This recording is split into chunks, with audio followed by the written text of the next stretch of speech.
I'm excited, but I'm worried.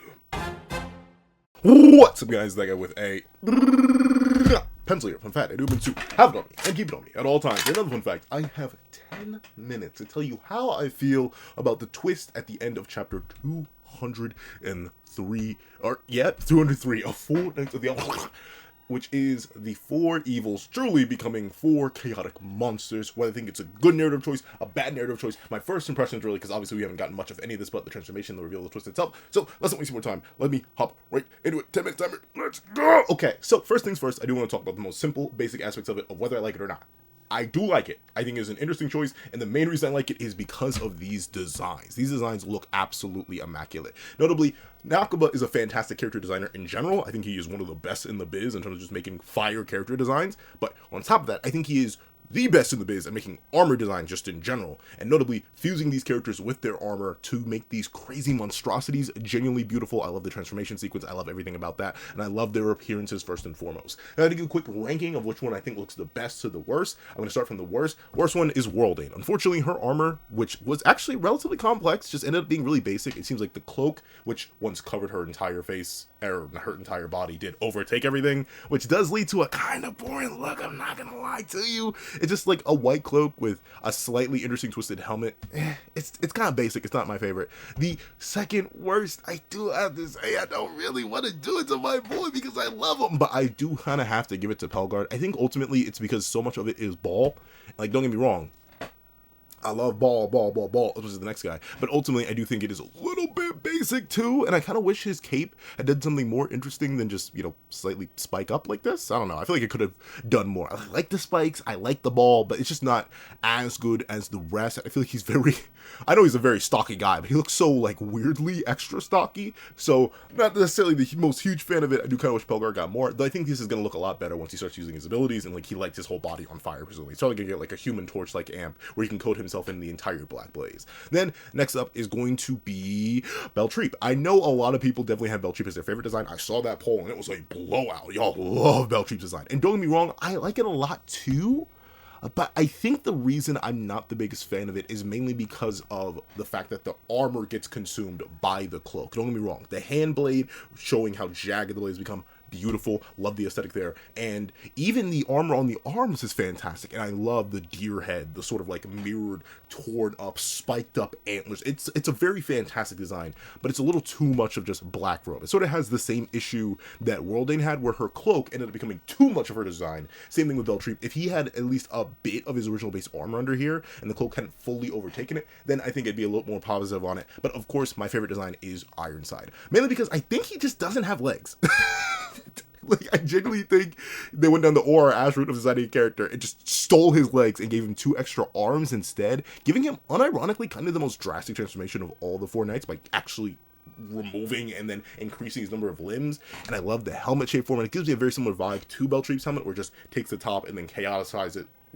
That's not the word. What's the word? It makes it more chaotic, essentially, and really leads to this nice sort of ominous aura. And even the 3 lines or the 3 circles that appear in these spiked lines on his face, really, really interesting. Makes me believe he even has 3 eyes now inside of there. And obviously, I like how the broken piece of his armor, this black piece right here that you see, sort of evolves into this glaring, gaping, white, glowing hole of energy, like a nuclear or arc reactor in the center of his chest. Overall, the designs are all really, really good. I think, except for Worldane. I think Worldane's kind of mid. Out of all the designs that Nakaba has done, especially for a major antagonist, Worldane's design kind of mid, but everything else is still a banger. Even Pelgard, my second least favorite, is actually still really, really good. But that being the case, that's the design talk. That's my ranking of the designs. But why am I worried about this? Clearly, you can tell I'm excited. Clearly, you can tell I like the designs. Why am I worried? I'm worried because I think it's going to be the first time that a major antagonist group isn't gonna be allowed to be characters and mainly get reduced down to just their skill set and abilities and their appearance. Notably, if you think of every major antagonist group we've had so far, or even not just antagonist group, any major group we've had so far, typically they've been at their most interesting when they still have a human basis and a human personality, even if they are not human. Think of the Ten Commandments, arguably the most iconic villain group in the series, unless you count the Season 1 Holy Knights, where they, while all being demons, monsters, creatures of various varieties, still had human emotions and connections and bonds and could talk and stuff and were sentient. And obviously, we don't know, maybe these 4 chaotic evils will still be sentient and communicable, but considering the whole point of this transformation was to remove their humanity and completely override it with the chaos and produce these monsters instead, I'm kind of worried they're gonna be reduced down to just their abilities. And don't get me wrong, I do think all of the evils so far have had really cool abilities. I'm very excited to see how all their abilities evolve with these transform states. Obviously, with Beltreep's sword fused into his arm, it takes away one of the main weaknesses he had before, where he could rip the arm off and or rip the sword out of his hand.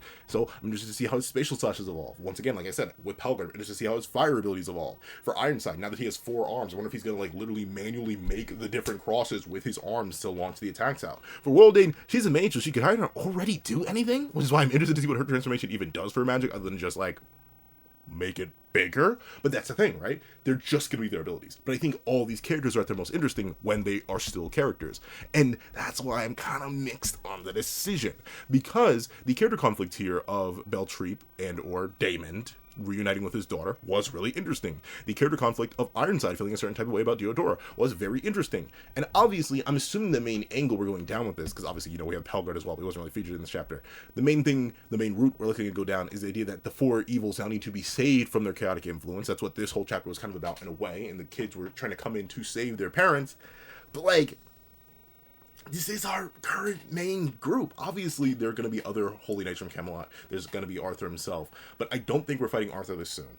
And I think these guys are going to be our 4 major threats. And now they aren't really going to be allowed to be characters the same way that the Commandments were, that the Archangels were, that the Seven-Deadly-Sins themselves are, that the Four Knights are, that the Holy Knights were. And notably, I, like many others, think the weakest point of the Holy Knights, the other arguably most iconic villain or antagonist group in the entire duology, were at their least interesting when they were just reduced to demonic monsters who had to be saved.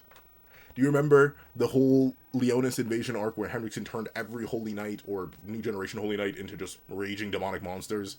And how, like, they kind of lost all individuality even if their powers evolved? But even then, they still had a little bit of it, because remember, at least I remember specifically, Jericho had a really interesting moment with her brother, Gustav, I believe, where she was reaching out to him still as the human part of herself while her demonic body was like attacking him. But notably, while we could get that here, I always think it's more interesting to keep the characters as characters. Have them still be bad people, obviously, all of them, from Pelgar to Ironside to Worldane to Beltreep. You can still have them be bad people. Lord, I can talk too fast. Bad people, but I would have preferred if they stayed sentient. However, the reason I'm so excited is not only because we have the possibility for like what I just mentioned, that Jericho interaction, but also, unless I'm mistaken, this still needs to happen. You remember this all the way back in chapter 129? It's shown a vision of the future where Arthur, still in his human form obviously because he hasn't mutated into chaos just yet, and the 4 evils are still here. Now obviously this could be foreshadowing that they still do look different, and now it's funny to go far back and see how far back Worldane's design was confirmed. But essentially, they still need to clearly be in some sort of human form to fight the Seven-Deadly-Sins here in Leonis. Like, this still needs to happen, and thusly, you know, they still need to be at least somewhat human. So maybe they're going to revert after this. Maybe this isn't a permanent mutation. Or the more likely option, Nakwa just didn't want to spoil that or hadn't come up with the plot point yet, and just didn't draw them that way in that flashback, considering they don't even speak here. So overall, I like it, but I'm worried for the character of it all. And I'm hoping, one way or another, we do get to still get them as proper characters. Especially Worldane, don't get me wrong, I really do like Beltreep/Damon and his character with Izzy. I like Ironside and Deodora and his dynamics with Percy, and obviously Deodora, and naturally Varghese. Like, that whole main family trio is going to be super interesting to see develop even further. With this development on top of that, I do wonder what Deodora's role is going to be. Remember, ultimately Deodora is the one fated to hold up Ironside's dead body in his hands at the end of this all. Maybe this will be the mutated Ironside, maybe it'll be the human Ironside. And obviously Pelgard, I just love Pelgard. He's a fantastic character. That's the thing. I love him as characters. And even Worldane herself, I love her character so far. Even if it is relatively hollow, she's just, you know, evil magic lady. Still, she was a very interesting evil magic lady, and I was interested to see more of her backstory and history and stuff like that, based on what we got her so far. So, reducing them down to just monsters,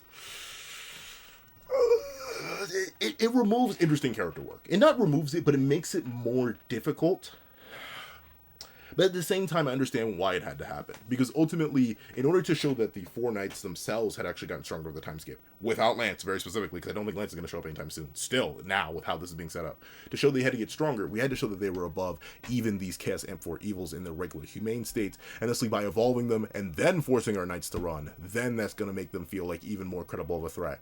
But at the cost of their humanity, it works thematically and narratively and on like every single level. I'm just worried for my future investment in these characters as long as they remain monsters. Now, ultimately, I could be completely wrong and they aren't going to remain monsters for long at all, and or they're still going to be human, but they're going to be just in a more monstrous state and sticking to more of their characterization here, where they don't really have to worry about their initial base memories. They just live by Arthur's orders, but they can still speak and communicate and stuff like that.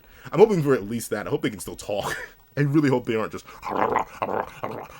throughout the entire narrative, because I think that would be the ultimate boredom. But with that being the case, what do you guys think about their designs? What do you guys think about how they're going to be used narratively? Do you guys think about their humanity? All that and more, please let me know in the comment section down below. If you made it all the way to the end of this video, I have 6 seconds. If you made it all the way to the end of this video, please do me a favor and leave chaos beyond chaos. That sounds real edgy. I feel like I should say that one. But leave chaos beyond chaos. I'm out of time. Chaos beyond chaos in the comment section down below. And thank you so much for watching. Please remember to leave a like, share, comment, and subscribe. Make sure that notification posts you don't miss out on any videos that come to the channel. Also, you can have a page down below. You can support me for as low as $1 a month. Things like exclusive videos, early content, and more. Also, now become a member of the channel for as low as $3 a month to get the same perks and more. Some perks include the live reactions, so this series I have to review. I do variations of all my videos, and if you become a $12 on Patreon or $12 member, you can order whatever video you want. Also, you have a link to my co-finance series down below. You can drop 5 views on a short video, 29 views on a long video, or any views at all. Any support is always greatly appreciated. I'd like to thank you so much for watching once again, and I hope you guys have a wonderful day. This is Zach with the Pencil, writing off.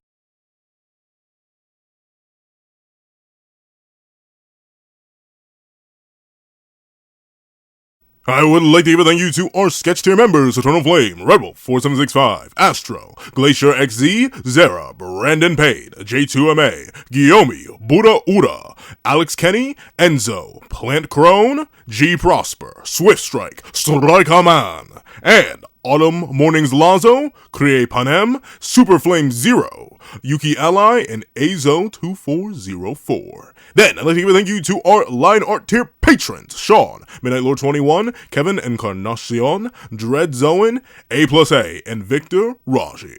And then, I'd like to give a thank you to our Ink tier members: Austin Wimberly, A Uchiha, and Shrimpo the Shrimp. With a long, juicy, thick, hefty thank you to our digital art tier members: J Warrior and AZ Void. And I'd like to give a thank you to our colored art tier patrons: Joaquin Munoz and Joaquin Munoz. With a final Genshuin legendary super trundliumptious thank you to our glorious, legendary, handsome, costume glazing king, Calvin Elder.